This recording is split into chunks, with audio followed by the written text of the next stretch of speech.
everybody, ladies and gentlemen, welcome back to Fantasy Baseball Picks and Bets presented by Prize Picks. Are you ready to do it with me, your host, the big guy with the big mouth from the Big Apple, Big Johnny Stud at MLB, moving averages on the Twitter machine, getting me any time of day, any day of the week. If you want to follow my work, it's at ftnbets.com. The package is going off. We're making money, having fun while we do it. Promo code MLBMA. Get you 10% off. It's less than $10 a week. You want to roll with us in the pros, man? Well worth it to me. I'm also the host of the Corked Stats podcast at the FTN Network. Speaking of podcasts, make sure you also subscribe to the Fantasy Baseball Picks and Bets podcast on all the major providers. And before we get started and really dive on into it, make sure you hit the like button here on YouTube. Don't just hit it. Get something out and smash it maybe with two hands. You got to subscribe to the Mayo Media Network for your videos. And the link to join Prize Picks is right here below in the description. The promo code gets you 100% deposit bonus, which is awesome. And that code is MMNMLB. That's Mayo Media Network, Major League Baseball. Everybody, man, I am excited. I just recently got turned on to Prize Picks and we're doing really good. I think we're 3 out of 4 in the season so far. And last week the feedback was incredible. Somebody actually went out of their way to DM me and thank me. They hit for 40 grand on a single bullet. I did not make it up. If you want to see it yourself, get at me on Twitter and I will show you. Remember, Prize Picks, if you're not familiar, it's basically a daily fantasy league where you need combinations of 2 or more players to meet fantasy goals. You get 3 points for a single, 5 for a double, 8 for a triple, 10 for a home run, 2 for a run, a ribby, and a walk, or a hit by pitch, and 5 for a steal. Generally, these lines come in at like 7 or 8, so we're looking for guys that hit at the top of the lineup, have high OBP and even high OPS. Doesn't have to be a home run. I'd rather not try and get it with guys with a home run. I'd rather get it with guys that have a high average, or like I said, a high on-base percentage. They're going to get on, then maybe steal a base, and if the line is 7, you got it right there, and it's only the first inning, and 10 minutes in, you're on your way to the bank to cash that ticket, which of course really is the most important thing. It's getting late. The picks are not out right now, but keep your eyes on the Mayo Media Network on Twitter. Tomorrow, that's Thursday morning,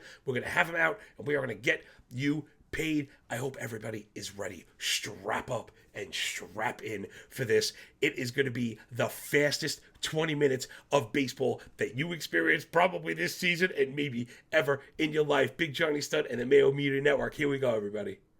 Time for the news and notes section here. The Mayo Media Network Fantasy Baseball Picks and Bets with Big Johnny. Let's get it today, man. The Astros kind of dropped a huge bomb on us today, and really it's going to be part of the calculus going forward in the COVID era. The Astros placed Jordan Alvarez, Alex Bregman, and Martin Maldonado on the injured list today, leading most to believe that there's some sort of COVID-related breakout in the clubhouse. Now, this hasn't been confirmed, but all those guys were last-minute scratches, really without a specific explanation today. So what does that mean? Kind of a power vacuum, right? When you're talking Alvarez and Bregman, you're talking about prime real estate with one of the best teams in the league. Those spots have to be filled. So guys are coming up that you might not expect. And hey, that's going to open up the window for us, whether it be in fantasy or in DFS.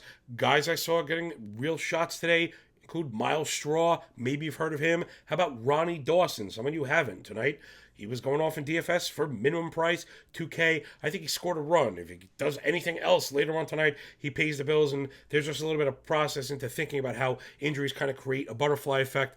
Right now, you can't play Alvarez or Bregman. We're really in a holding pattern until we get some more news. Let's move it on. Bad news for the Twinkies today. Byron Buxton, who's off to a ridiculous hot start. Man, I love Buxton, but the hang-up always being the playing time and the injuries. Something with his hamstring today, of course. They said it's no big deal, and he said it's fine. I'm saying we've heard that one before. Call me Missouri. You got to show me first. I want to see him on the field before we get behind Buxton anymore. I mean, listen, this is going to hurt the Twins. He was right in the middle of that lineup. They need him. I don't know. Hurry back soon, Double B. We miss you, man. When he's good, baseball is fun. He's an exciting player. Moving down to the my dirty birdies in Atlanta. Christian Pache, the rookie, and Max Fried, Mr. Fried Eggs, both going on the shelf, both hitting the IL. I think they'll be replaced with names we've heard. That's Ender and Ciarte. So that has some fantasy impact. He's been known to steal bases. He already played today. He didn't run, but I mean, if you're going to get him for a couple weeks, maybe that'll be the case. Pache hadn't looked great in the first place. I kind of wonder if it's a real injury. And as far as Max Fried goes, I think we'll be seeing Bryce Wilson. Hey, listen, people, if you have a daily league or your waivers are tonight or tomorrow, maybe go and snatch up Bryce Wilson for the Braves just in case, because you never know. He can be really good. He does have some upside. And remember, growth among prospects is not linear. Dylan Cease got put on the IL with COVID symptoms. Again, we're not really sure. I don't have much to add until we get some news. Hopefully he'll be okay. And I think really what the most important kind of overarching theme here is this year, people be really, really cognizant of those rosters. If it's fantasy we're talking about, be cognizant. If it's DFS, make sure you're checking your starting lineups right before the lock. It's never been more important to have multi-eligible guys, or in fantasy to maybe have a couple extra starters in case Monday comes and you get some bad news. That's our fantasy news and notes. All right, that'll take us to the DFS section of the show. We're looking at DraftKings tomorrow. The schedule's a little bit here and there. It's a little bit everywhere. So they divvied it up for us into two featured slates. We're going to focus on the late one to give everyone a chance to kind of digest the show, get home from work, do their thing, and get all the information in there, get their bets in so everybody can get paid. The game I'm looking at, and I got to pay up tomorrow. Sometimes you got to do it, even when you're a nefarious cheapskate like me. And I'm looking all the way over there to the left coast at Hollywood and the Trolley Dodgers, Mr. Julio Arias, going off just over 10,000 tomorrow against those Colorado Rockies, and man, they stink, but we'll get to that in a second. Let's take a look at Urias really quick. I've always loved him. Last year, he was dominant in 2020, 55 innings pitched, 3.27 ERA. That's a 1.15 whip on a 6.08 OPS. Very hard to get a hold of. The barrel rate below 5%. His expected WOBA on contact, very important contact advanced metric at 320, one of the league leaders. He's very hard to take out the yard. That home run rate is always at or about 3/4 of a home run per nine. Everything that we like to see, and he came out this year and backed it right back up. 2 games started, almost 13 innings pitched, 2.84 ERA, a 1 flat whip on a 500 OPS, which is excellent. Now, there's one thing I wanted to point out. You see an 18% K rate, which is a bit low, not something we normally chase in DraftKings, particularly if we have to pay out. But the big shaking butt here, everybody, is it's on the back of a 30% CSW. That's called strikes plus whiffs. Very critical stat when we're looking at things kind of at a granular level. 30% CSW, over 12% swinging strike rate. Those things pretend better than an 18% K. So I'm really not worrying about that in the small set. And man, he's got some crazy metrics going on right now in the disciplinary basket. 80% first strike. Now, granted, you can't really maintain that, but it's something he's always been very good at. And he's forcing chases at a 44% clip. Again, that is unsustainable, but also something he's done very well. Right now, they let him go out. He threw 80 pitches the first time, I think 79 to be exact. Second time out, 95 pitches. It's all systems go for Julio Urias. And, listen, part of pitching is the matchup, and the Rockies, they stink. Circle in the drain. Can I get a mercy flush, please? 273 OBP on the season as a team. Walk rate below 7. That all-important chase rate. Remember, when we're looking for matchups, we have to add those two things together.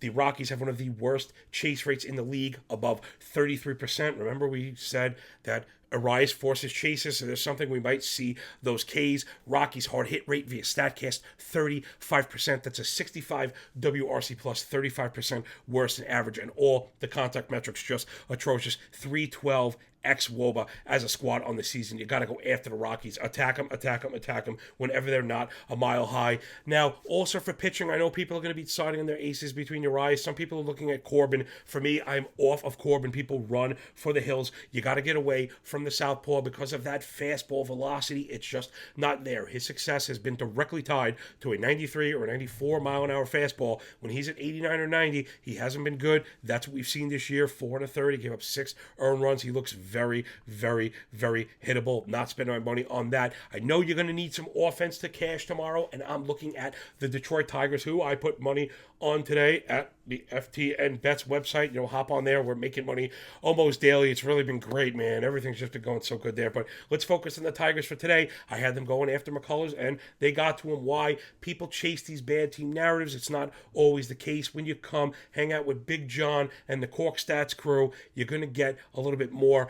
Now, the Tigers are near the league lead in home runs. Everyone kind of sees that, but their disciplinary basket is actually better than you'd expect. They walk a little more than you'd think. The Ks are a little bit high, but the in-zone contact rate for a young team is actually very high. Now, Badu kind of coming out of nowhere, lighting the world on fire. The hard hit rate I mentioned for the Rockies being so bad, 44% for the Tigers, and the contact metrics also excellent. Expected WOBA on contact of 415. So yes, the Tigers do strike out just a touch, but when they get the stick on the ball, it's going places. So give me the Tigers, and they're going to be cheap, everybody. Roster construction being ever important. You always want guys hitting at the top of the lineup because fantasy and DFS is about opportunity. So those extra at-bats really pay off. You can't have chalk across the board. And I think the Tigers are going to give us an opportunity to get bats in the front third or front half of the lineup and be cheap. Pack them with your eyes. Call me tomorrow when you cash the tech with those winning green windows, baby. Yeah. All right, on to the betting section, the part the nearest and dearest to my heart as a professional handicapper and a former trader. Man, this is what I love to do the most. Remember, sign up on FTN Bets. Get with us. The deal is great. And if you want, sign on to my own podcast. That's Corked Stats on the FTN network. Get it all the major providers. I'm doing it every single day, 1:15 off the crack of the bat. If you dig, you're picking up what I'm putting down. I'm like this every single day. Pat Mayo knows this stuff. There's a reason he brought me in. All right, let's get to tomorrow's bets. The lines are not out yet, but people, that's fine. So I want to do a first lesson on betting. We don't need the lines. We don't need the lines.